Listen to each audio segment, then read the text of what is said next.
So what we're finding with our e-commerce clients is they're generating an upwards of 25% of total revenue through email marketing. So think about how much revenue you guys are generating from your startups. If you're an e-commerce company, we're finding an upwards of 25% of that is coming from email. All right, some of our clients are generating more, some of them are generating less, but it's still a significant source of revenue. So it's pretty cool. But we're finding, generally speaking, that it's still one of the fastest growing marketing channels in terms of year-on-year growth spent. So it's still growing 20% a year. So we said email marketing is big, it's still growing quite a bit. It's still growing quite a bit. And so that's just one of the reasons why we still like this channel, at least as an email marketing firm, because it can still help to generate a lot of money for companies. And if you guys can do it for your companies, it can really be a great source of revenue for you. So we're going to talk about that today. So is anyone doing email marketing right now for your startups? Anyone? Yeah, are you doing it? Are you spamming everybody? Are you stealing databases and taking the email addresses from your friends without telling them and then putting them on a mailing list? No, I'm joking. But yeah, these are types of what we got. It's fantastic that you're looking at your database now. And what we're saying is that a good database can be one of the most valuable assets, especially for digital companies. You can make a lot of money off of a good database. So one of the things we're going to talk about today is how can you have a healthy database? How can you take care of a database? For us, we're data-driven. We're data scientists. We're dorks. We like to look at the numbers. We like to look at basically how information is flowing and where it's going in and how it's being used, etc., etc., so that it can generate some great results for you. So, a couple of things that were supposed to kill email. Number one, everyone thought that email was going to die because spam. Everyone was going to get so sick of email that it would kill itself. But this is still a big problem today. People are still very much turned off by email because of over-mailing or mailing to people who didn't want to be mailed to. So that's exactly one reason why people thought email was going to die. The second thing was Facebook was going to kill email. Social media was going to kill email. But guess what? What is everything tied to? Your Facebook accounts? What happens if you lose your password? Still tied to an email, right? What happens when you want to book or buy a product online? Who sends you the confirmation email? I mean, how do they confirm the product purchase? Email. I just gave it away. All right, so it's still very much a need, and the last thing is that it's still so cheap, right? Email it's free, still. All right, so that's kind of what we're going to be talking about, and that's why it's still the highest ROI if you use it well. If you don't use it well, it can damage your business, right? So we talked about spamming. If you spam people, you'll lose customers, right? So it can hurt your business.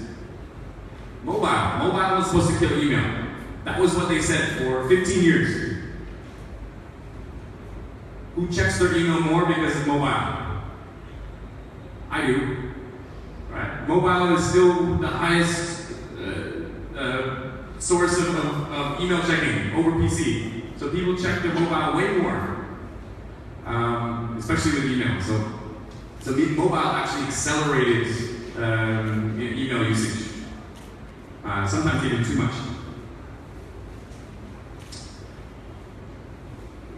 Okay. So back to the whole argument of Facebook and social media and email. Why do I need to still do email? Facebook is way better. Who thinks that? Who thinks screw email? It's all about Facebook and social media. Only. No? Don't be shy. I still think it a little bit. They're two different things. Apples and oranges, all right? They are designed to be a unique part of different sides of the sales funnel. If we look at your customer life cycle and how you bring your customer from being a new subscriber or a new lead into a first-time purchaser, Facebook and email use that are two very different but important parts of that process. So, Facebook and social media drive engagement, right? That's how you connect with your customers, that's how you go viral, that's how you create a relationship with them. Email is still the highest conversion channel. Alright? Upwards of 5 times more conversions through email than social media. Alright? And we can talk about that a little bit later, but there's still two very important but very different things. So we don't need to argue. So Facebook is still very important. The ability to go viral on Facebook is much higher than email. But with email, you have a much higher chance of conversion buying a product through that channel than you do with social media, statistically. All right? And then we can look at actually the cost of promoting or purchase or advertising on each, right? So I think I will go quickly into why these two are still relevant, but very different. So let's quickly talk about the reach with email versus Facebook. Alright? So having 2,000 email subscribers and 2,000 Facebook fans is not the same thing. Why? If you have 2,000 email subscribers that signed up for your newsletter, how is that different than 2,000 Facebook fans that liked your Facebook page? Have you thought about it before? Right. The difference is can actually make you money if you figure that out. Alright? So in terms of reach, right? In terms of posting and boosting, you have to pay for this on Facebook. Alright? Email, you do not have to pay for it. It's still an open protocol. That means it is open. It is free. Still, who owns the channel of email? Who owns the email channel? For example, I have a Google account and I want to send to your Yahoo email. Who owns that? No, it's still open. The fact that it's called an open protocol, the fact that I can send a Google address to a Yahoo address means I have to take advantage of that, right?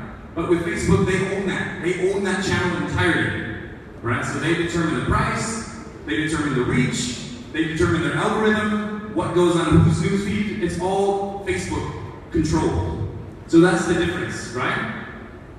So here's a statistic. We can argue. I don't know if this is 100% accurate or not, but I'm sure you can probably understand this a little bit, right? So if you have 2,000 Facebook fans, usually only 2 to 5 people will see each post you publish on average, unless you start boosting, right?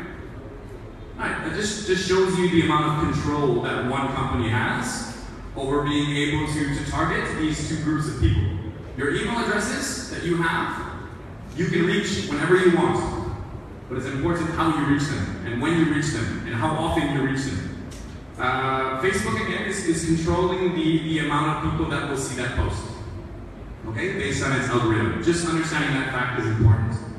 All right. Facebook organic reach has been decreasing to 6% of your fans base. All right, this is an Ogilvy statistic.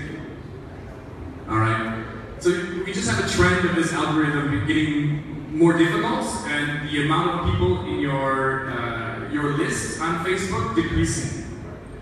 Okay, so that means it's probably going to cost more money to reach a larger audience base.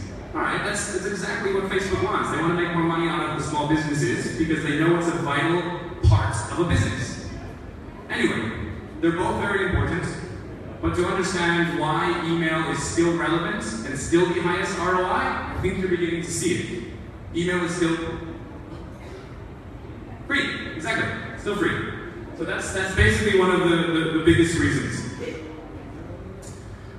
So, in other words, if you have 2,000 email subscribers, 2,000 Facebook fans, and 2,000 followers on Twitter, this is what you get. On average. 435 people will open your email. Guys, by the way, this depends on industry, it depends on markets, right? But this is an interesting percentage change. overall, it's pretty still quite similar. 435 people will open your email out of 2,000 on average. 120 Facebook fans will see your message, and 40 Twitter followers will see your message. So it's just interesting, right, to think about. Again, it depends on the engagement level of your database. It depends on how much you boost your posts. It depends on your industry, but you get the understanding that these channels are controlled. All right. So if you can play that to your advantage by building up a quality database like this guy is already, you can really monetize that and make a lot of money from that channel. So very quickly, Facebook owns the channel. Google owns the channel, Line, SMS, WhatsApp, they own the channel. That's the point. So they control the price, all right, and they control the reach. If any of those should die, it should be SMS, in my opinion. I don't know why SMS is actually still alive. Are there any SMS startups out here? All right, good. This is so expensive. Cool. All right, just very quickly, the uniqueness of email, why it's so unique, it's still an open protocol. All right, that means we can send Google, Facebook's email, I think is finished, but Google or Yahoo emails to each other for free, open, right? And like I said before, marketers have to use email. We have to use them. We have to use them to log in, to create a profile, to tie a product purchase or anything to something. I know in Vietnam we use a lot of mobile, for sure. But also your audience doesn't have the ability to not receive that. So these push notifications are very useful as well. So if there are any people who are so focused on push, we can have a conversation about that later. But somebody who receives a push notification has to see it. It's very intrusive as a consumer. Okay. So anyway, email we still have to use as marketers. Alright, so the only thing that could possibly kill email would be something that's also completely open and free like email. So we're still waiting for that. People have been saying that email is dead for the last 15 years. And I have a lot of industry insights that we can talk about later. Is anyone really interested in numbers? Is anyone like really awesome? You guys are dorks like me. I like it. Alright, so I have like a big slide at the end that talks about amazing statistics on email and how we behave with email as consumers. And any one of you are, I think it's millennials now check their email at least one time a day. Who checks their email at least one time a day? Okay, so who told me email is dead? Who did? Because literally this entire room raised their hand. Which one of you unhealthy people check your email right when you get up in the morning? Super unhealthy. Okay, anyway, so the point is that email plays a very big important part of our life, and we can make a lot of money, grow your business, if we use it well. And that's the question. Healthy database management, clean hygiene of your database, mailing practices that are hygienic. We can talk about all of the use of proper use of data when we're talking about setting up our email programs. Okay? So, why then are you unhappy with email? So you said spam. Well, I mean, that's your first feeling of email when I say email marketing. You said spam. Alright, so clearly, there's one thing that somebody took advantage of. They took advantage that it's an open protocol. Right? Because it's open, I can send you 1 billion emails if I want to. Not a spam. So that's what we say that frequency, in our opinion, is the most important success factor in your email marketing program. I'll probably get yelled at. Some people are gonna fight with me after this, but we say it's almost more important than content. If you can develop an easy template that you can drag and drop some images in, and you send the right frequency of emails at the right time, when they have the highest likelihood of buying, you have a lot higher success rate. I mean, that's the way that we do it. We say, let's make this email thing easy. Let's send the right amount of emails to the people when they want to be getting the emails. Drag and drop your content. For example, if you're a fashion e-commerce, just rotate some pictures of your new stock 3 times a week. It's not difficult. And send to the people that want to be sent that email. You're going to make money from email. That's the way that we do it. So we have a frequency management tool that determines the level of frequency based on your engagement level. Because everyone in your database has a different engagement level. Like, maybe I just signed up, I'm super interested. Clearly, you're very uninterested. So maybe you should be sent so many emails. We have a tool that determines how many emails should be sent to you as an individual based on your subscription life cycle as a consumer. So frequency, under-mailing or over-mailing. If you don't mail the people that want your content, they're going to fall off. Bye-bye, they're not going to come back to you. They're not going to buy. All right, so you should get in front of them. They want your content. But you shouldn't get too much in front of them that they unsubscribe or they throw you into spam folder. So the frequency for us is one of the most important things in your email program. Send the right level of frequency. All right, so if you are a fashion e-commerce, everyday mailing is fine to the people that are engaged. All right, so you should be sending to the people that want to be getting your content. You're probably asking, how do we know who wants our content? Is that a question you're asking? Well, we can actually look at the manually. For example, if you use a tool like MailChimp, you can go in and look based on the engagement score that each person in your database has. So it's very manual. We have an automated program that will actually determine who in your database should be received that email that day. But there are manual ways of doing it. So for example, you can look at the inactives in your email database. So for example, you haven't opened an email in 1 year. We can determine that quite easily, all right? Any ESP, or email service provider, can tell you which people in your database are inactive. We should take those out. And maybe email them every 3 months, something different. Maybe you want to, we call that reactivation. All right? That cleans up your database, and it also stops annoying people who don't want your content. So that's one way. All right? We can get into a more sophisticated methodology behind proper database management, but to put it simple, the beginning and the end, right? If people are not opening in a year, take them out of your database and put them in somewhere else and maybe ping them every 3 months, okay? Otherwise, these email addresses turn into spam traps, for example, and actually your user score will go down, your deliverability will go down. Okay? From the very beginning, don't steal, scrape, rent, or buy databases. Only take the people that are engaged in your content and interested in your website or product. Right? So getting a quality database is the other very important integral part of having a successful email marketing program. Those two are very important. Frequency, all right, and frequency, which is number 2, overmailing and undermailing. And what we say low signal to noise ratio means that there's way more emails that go out than what people open. All right, so making sure that you have proper database management. You only send to quality subscribers. You don't steal these people.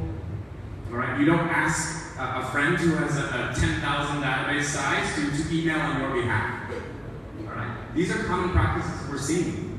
People do this. There is a company that can go out and has a 10 million or plus 10 million database. They can segment it for you and email them on your behalf for a very small price. This is very common practice. Is it a good practice? No. All right, because people did not sign up for that newsletter. All right, so what happens is they have a very poor first impression of your company because you entered their email, their inbox without wanting to be there. All right, so don't do these types of things. Get the people that want your content, and you can do that through having, I can show you. Well, this is what we do.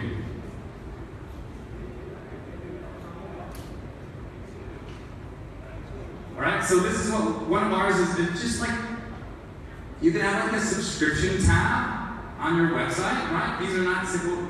Most people will have like a static subscribe here, put your email address in for a coupon or something like that on your website. That's okay, all right? So the problem is that a lot of people just don't go down to the bottom and type in. They need a little bit of prompting. And so what we actually do is we study the behavior of the people on your website as eMAG, as a company. And what we do is we provide like a pop-up that pops up to the people that are actually interested and engaged at the highest likelihood of time. So we look at the visitor behavior on your website. So for example, the average person spends 4 minutes on your site. We can trigger the pop-up at 3 or 3.5 minutes. That way, they have enough time to look at your content and get interested, and then conveniently, the pop-up, oh, okay, now I'm interested, they'll put it in. They'll put in their email address. So we look at data to trigger the pop-up at the highest likelihood of time by looking at visitor behavior on websites. So that's one way that we can do it. Scroll. It's a very simple technique. We can scroll, trigger a pop-up. For example, like 50% down, they're reading your content, 50% pop-up. Put in your email address for a 15% coupon off your first order of vegetables. There's an agriculture company here, right? I worked in coffee. I love coffee. So that's just one technique. We work with companies like Vietnam Works, like Crescent Mall, like T-Mobile, the bank. We have one financial services company here, right? Financial fintech. Anyone fintech here? You're the only one in this whole room. Oh, the other one didn't want to put up his hand. Okay. Or you want to be. So we work with T-Mobile. You know T-Mobile? T-Mobile, yeah. So these types of things can be used across industry. We work with Yan Media Group. You know Yan TV? All right, we work with them. All right, so we work with Grab Taxi. Right, these are all different companies that you can use these techniques to grow a quality database. So that's step one, is prompt people with an engaging content message, gift certificate, whatever it is, information book, to prompt them to get in their email address. And then that grows your quality database first. Step one. Quality. People who are interested in your content that you can communicate with later through email marketing programs, so they'll purchase your products. Okay, and are there any questions on growing a solid database? Because if there's anything that I want you guys to walk away with, is that like the only way that you're going to make money through this channel is if you get this step right first. Yeah? So you said like create pop-ups, but normally in the browsers pop-ups are blocked and people don't normally like pop-ups because they are additional windows. Yeah, you're exactly right. So our take on pop-ups is we don't want them to reach a person at the wrong time. So the way that we do that is we trigger the pop-up by looking at data and looking at visitor behavior so that it pops up at the right, highest likelihood of them wanting to put in their email address for later content. So we can track cookies, for example. So if you came to our website before, you don't get the pop-up again. You only get it one time. Well, actually, we can set it. Some people like to do it 3 times. It's about understanding your own customer base, understanding the whole customer journey on your website, and seamlessly providing an opportunity for this subscription capture system to do its job. And it really does. So we see a massive increase in database growth. Gmail and on inbox features, there's normally promotions, and there are 3 categories. Yeah. So normally if you would be building a website ready to be a startup and you're trying to promote it, it will go to promotions and no one sees promotions, to be honest. It's the endless debate. It's a fantastic question. Someone is going to ask it. Gmail's tabs killed email marketing. Who agrees? It's actually, MailChimp did a test, and only the open rates decreased by 1%. Everyone else researched it and actually said it had an increased improvement in email marketing performance. The justification is that first of all, these people subscribed to your content. What kind of company are you? Machine learning? Machinery. Are you doing okay? So it's a high involvement purchase, etc., etc. I'm right on mentoring. Okay. Cool. Okay. So going back to, I guess, where was I? I lost my. Okay. First, yes, they subscribe for your content. That's number one. We provided them two questions. Pop-ups are annoying. 2, email goes to promotions tab. Straight to the point. So if I could convince these 2 questions, you'd leave a happy person. Yeah. Okay. So the first about Gmail, what happened is that they try to beat the algorithm. And the more you try to beat the algorithm, the higher chance of getting into spam is. Because no one knows Google's algorithm. If we did, everything would be into primary. But I would even say that it has to go down to the individual inbox. So people configure their individual inboxes differently, and that changes the filtration configurations. So based on what you've gone into, what you start, what you put into spam, what you've opened, not opened, all of that fun stuff actually plays a part into that algorithm, and we still don't know. We do know that, for example, if you don't provide an outlet for people to unsubscribe, you try to cheat the system, right? I don't want my subscribers to unsubscribe, so I'm going to make it impossible to unsubscribe. Who has experienced this before? So annoying. And what are you going to do as a consumer? You're throw them in the spam. No one is going to type them a message and say, hey, I really want to unsubscribe right now. No. So that affects your deliverability, your reputation, but also if you put a subscribe link, this is what I'm getting at. If you put a subscribe link into your email, subscribe here. Google's algorithm filtration system will recognize that and put it into promotions. So you need me to put a unsubscribe link, but as soon as I put an unsubscribe link, you put it into promotions. What is that? So it's like this catch-22. There's a couple of things we can do. Instead of putting unsubscribe, we can say get less emails. We can change the wording, some tweets in content. That we still a little. We can set the Frequency, yes, but also you can definitely set the frequency. Exactly right. So if you don't have a system like ours, that's super, super important. Our system will do that automatically. Because actually our belief is that frequency that a consumer sets isn't always the same. Like I want 3 emails a week. You want 3 emails a week? No, you don't know that. Some weeks you want more, some days you want more, some days you want less. So our take is that we can actually automate that.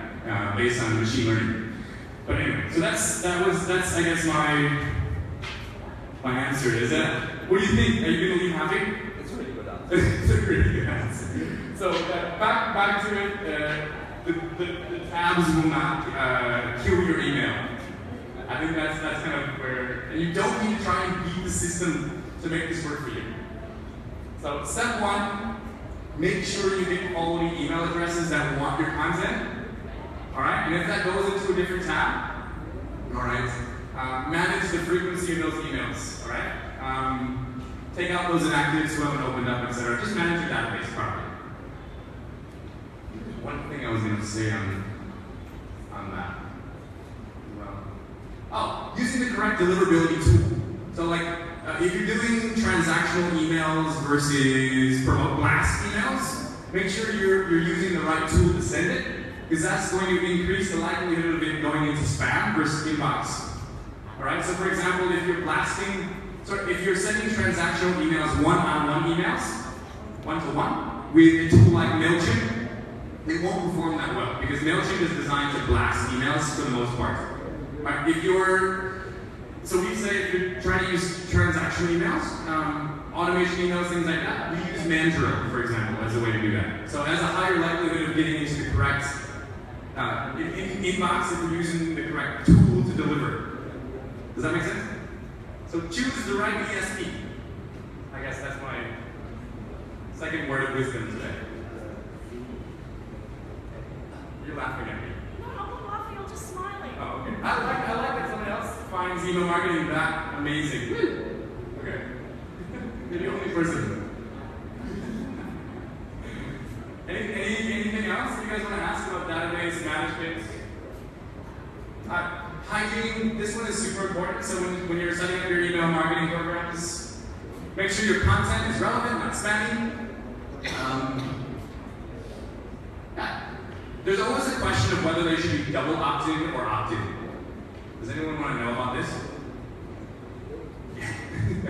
So best practice states provide double opt-in opportunities. That means when you subscribe, you have an email going back, but you have to reconfirm to say, yes, I want that. So that ensures high quality email.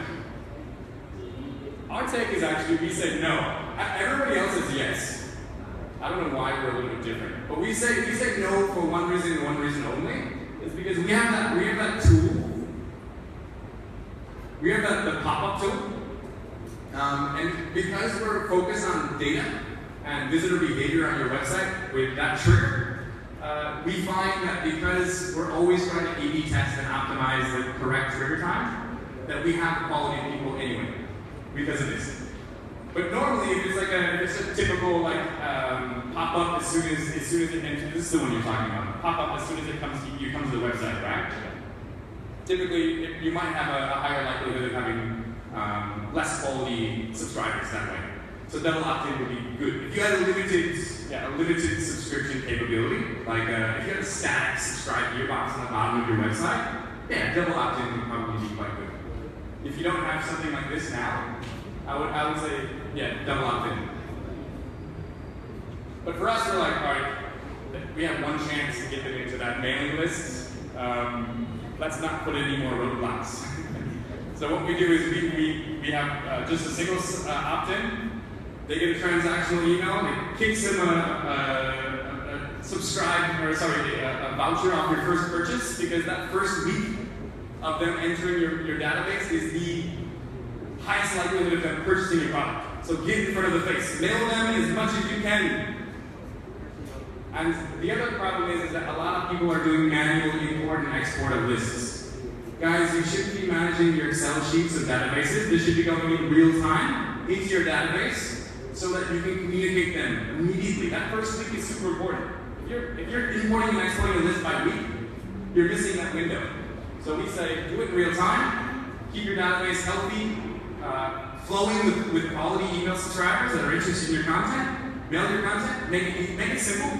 There's templates available that you can just drag and drop your JPEGs in, and you can get creative later on, guys. Like, the point that we're trying to make here is that typically people think email is this, oh, I need to invest so much money into my Google now, and into my Facebook, I need to build it up, and then I'll do it. To be honest, and that's why a lot of people get scared of email marketing, is it's a lot of work. I mean, you gotta literally start with nothing. So our take is just make the investment, start investing into your database, taking care of your database, making sure that there's hygienic mailing practices going on, you're communicating at the right frequency, and this will make you money in the future. This is what we're finding. So going back to this one here, campaign-centric versus channel-centric thinking. The majority of my answers, at least arguments, probably will be towards this one. I love this one. People will start thinking, well, what about my campaign next Tuesday? I need to get my click that opens much higher than my campaign that I want to send for this product. That's campaign-centric thinking. The way that we view email marketing is on a much more channel-focused thinking. And what I mean by that is that if you can get the data architecture set up first, data flowing in real time, managing that database in real time, communicating with the database in real time, at the right frequency, with relevant, not spammy content, and then cleaning up your database when you need to, reactivating these people that become inactive. If you get that data architecture set up first, we're firm believers that you will become ROI positive with this channel extremely fast. And we want to generate as much money from this channel over the longest period of time as possible. That's our view. It's not on this campaign. It's not on this. We're not content people. We're data people. That's the way that we look at it. And from our perspective, it's working. Like, what we want to do is provide the the easiest methodology behind creating this content, slap it in there. Like, you guys are the experts in your product, or the experts in your customer base. So we don't touch content. We work with the marketing teams, and we teach them how to like create a template. You can create a template. And you can schedule your campaign so you don't have to do anything. You should always be analyzing, improving, A/B testing, for sure. A/B testing subject lines, all that stuff to increase open rates. But our motto is like, if you get it all set up first, you'll be making more money over the longer period of time than if you just focus on each campaign. Does that make sense?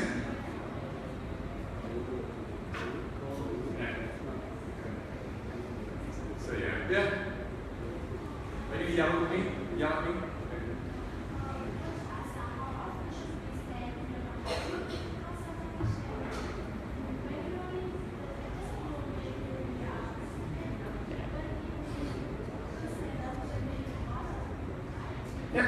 So exactly like I said, managing the frequency is super important. And the reason why I love what I do so much is because I have a tool that does it for you. But say you're a startup and you don't have a big budget. Alright, we're not that expensive, but say you don't have this fancy tool. What you can do is, like we mentioned before, determine the frequency that the customer would like emails. And make it easy. Make it easy for them to change that. So they can say, I want 3 emails a week. Provide that opportunity so that you can manage the frequency automatically. Okay? So there's tools like that that are free to use. So provide that option so that the customer determines the right frequency for them. But again, what I said, I don't think people understand the right frequency for them. I don't think I know my frequency. So that's why when you can, a more intelligence, if you can offer more intelligence behind that, it's awesome. But for the most part, have that option there, and then make sure you follow that. Don't spam them when they don't want it. Does that answer your question? You're shaking your head. No. Oh, you're nodding. Oh, yeah.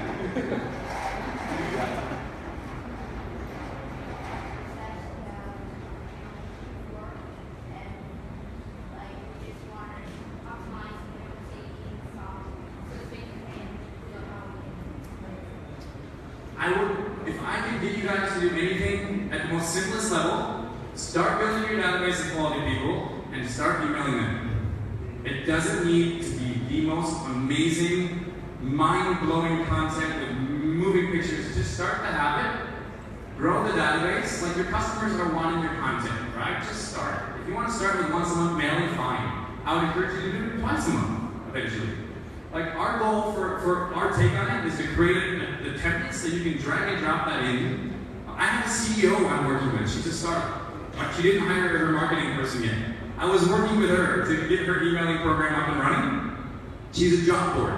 So she's getting all these students coming in and looking for jobs and matching them with different companies, right? And again, she was the CEO. She was doing 1,000 things. But she started, she understood that her database is valuable. And the ability to communicate with your database will hopefully generate revenue. And if you're e-commerce, a lot of revenue if done right. So just go and do it.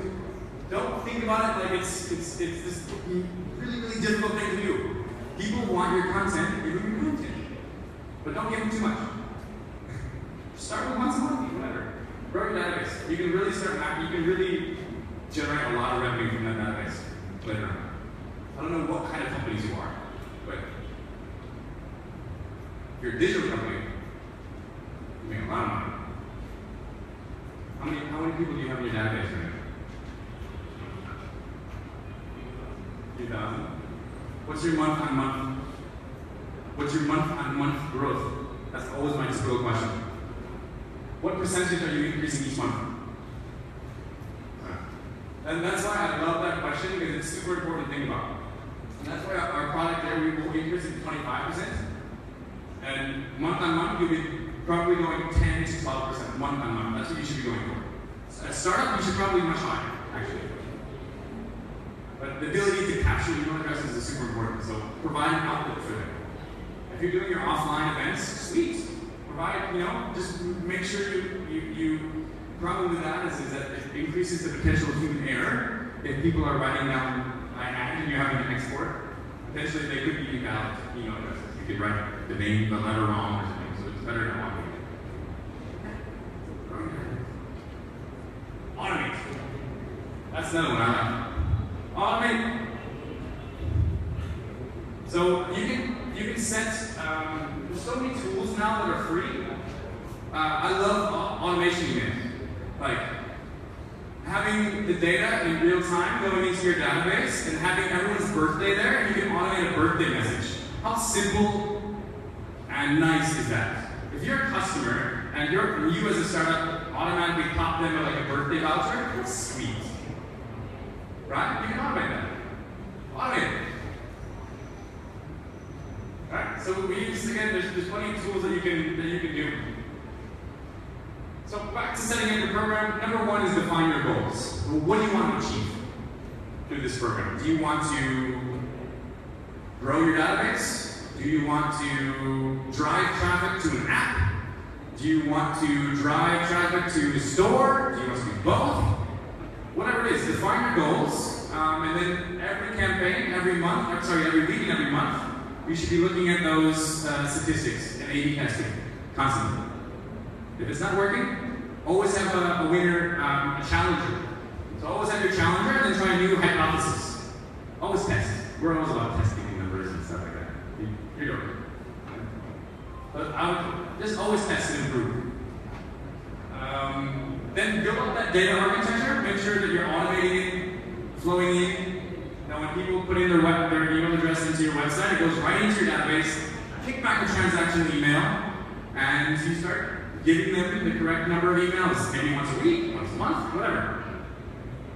You still use your Facebook, by the way, you still use all that other stuff.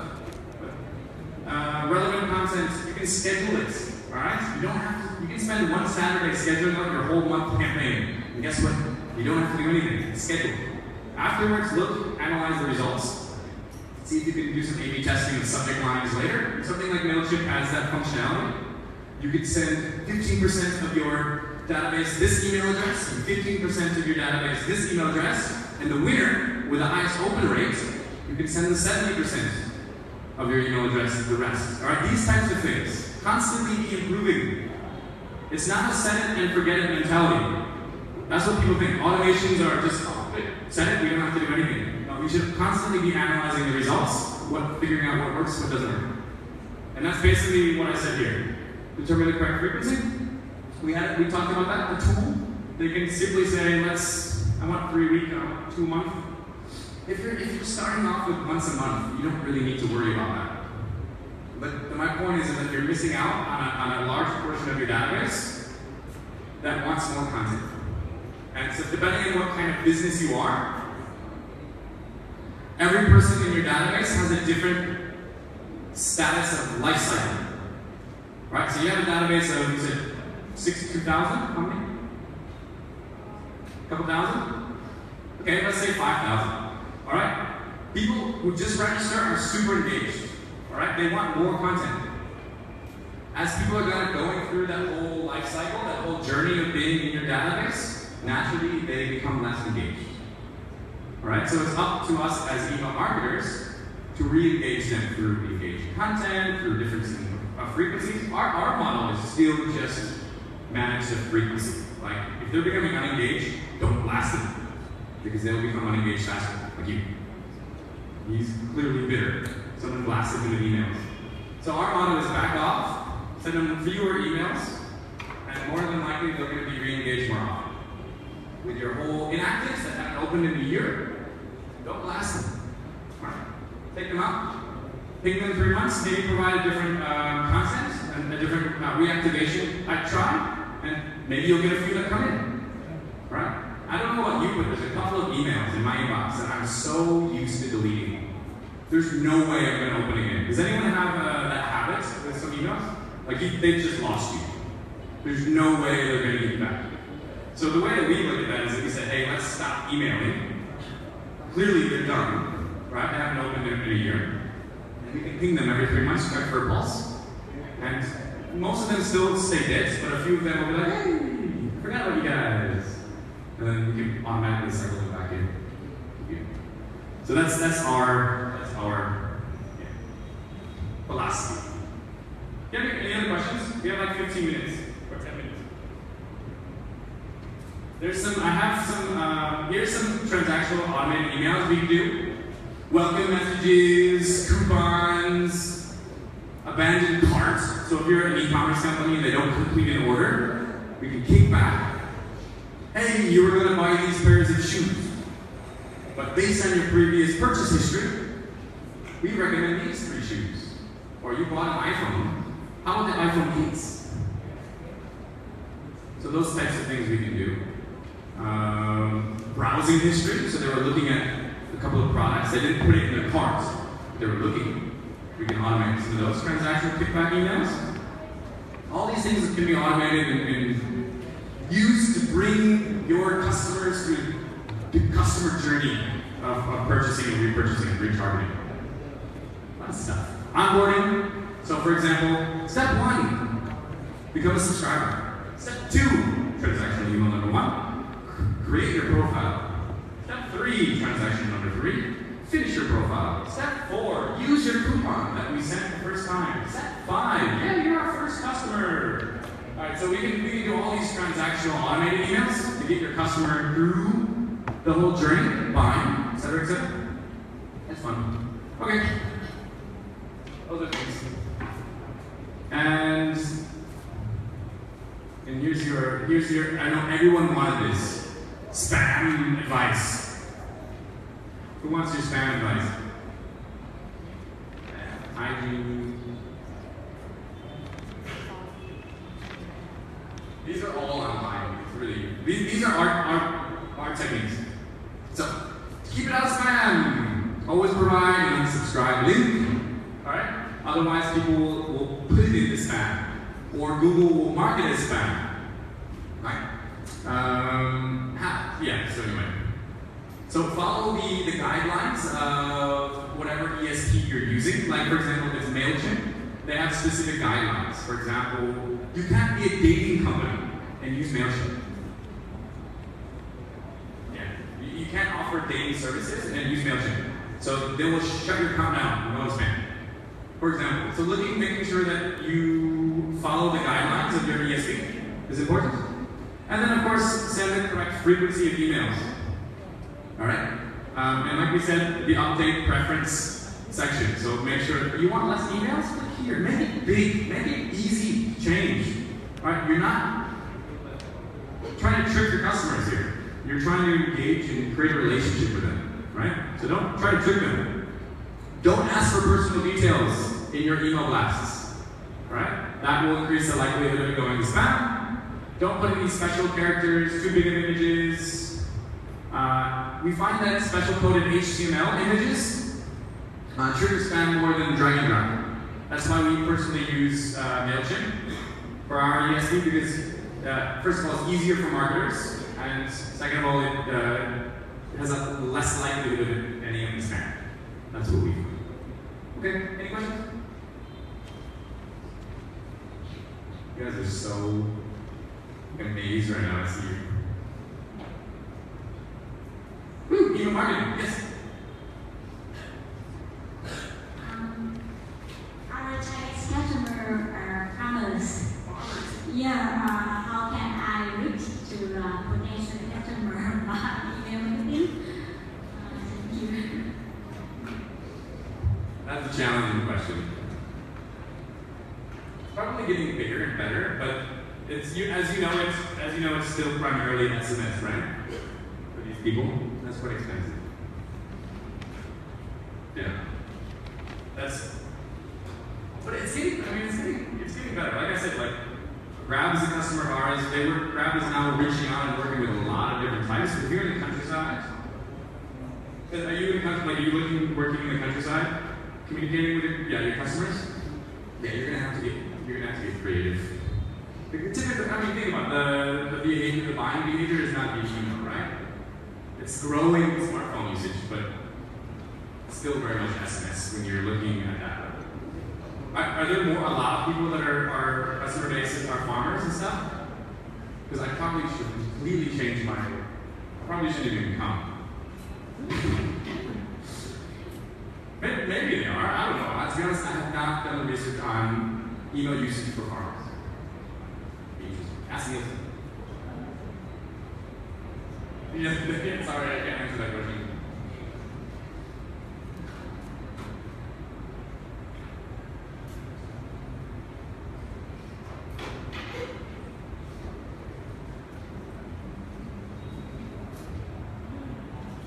Actually, yes, there's many ways to make the marketing. With slow book, anything. But in my opinion, the email marketing is cheapest.